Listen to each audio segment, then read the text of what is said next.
Seorang tokoh publik, mantan anggota DPR RI, seharusnya memiliki perlindungan yang kuat. Namun, apa jadinya jika rumahnya sendiri menjadi sasaran amuk massa? Furnitur hancur, kaca pecah, bahkan mobil-mobilnya pun ringsek. Kejadian ini menimpa Ahmad Sahroni, mantan anggota DPR RI. Apa yang sebenarnya terjadi di rumahnya di Tanjung Priok? Siapa pelaku penjarahan dan perusakan ini?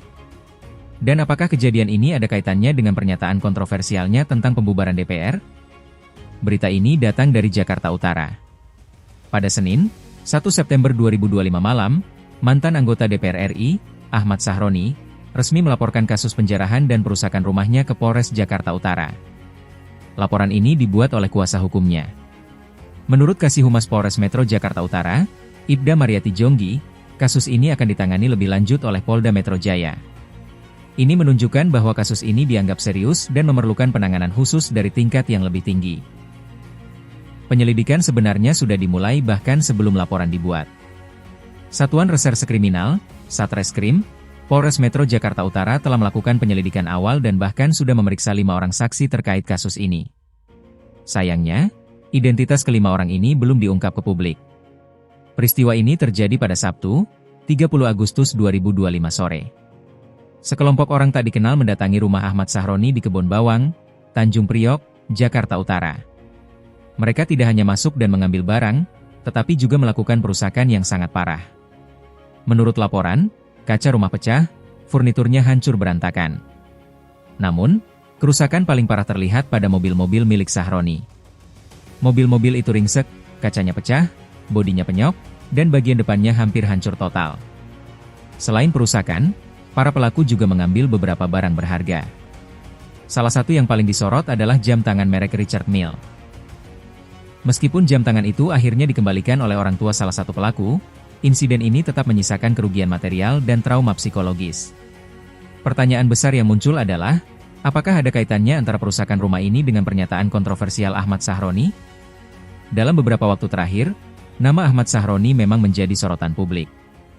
Ia dikenal karena pernyataan tegasnya yang menentang desakan masyarakat untuk membubarkan DPR RI.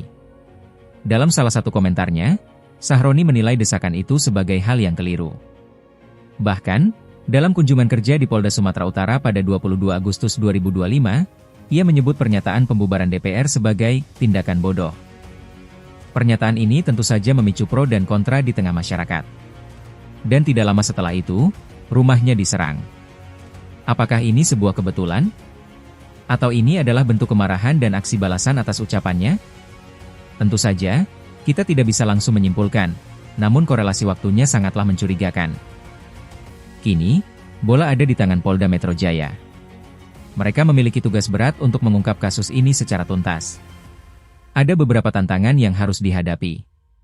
Pertama, mengidentifikasi dan menangkap para pelaku.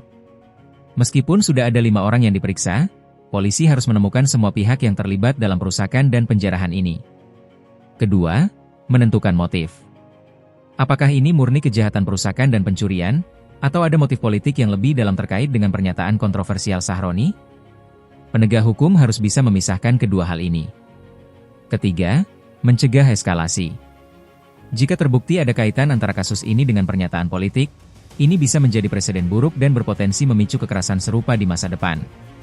Polisi harus bertindak tegas untuk mencegah hal itu terjadi. Jadi, bisa kita simpulkan, kasus perusakan dan penjarahan rumah Ahmad Sahroni adalah sebuah insiden serius yang kini sedang ditangani oleh Polda Metro Jaya.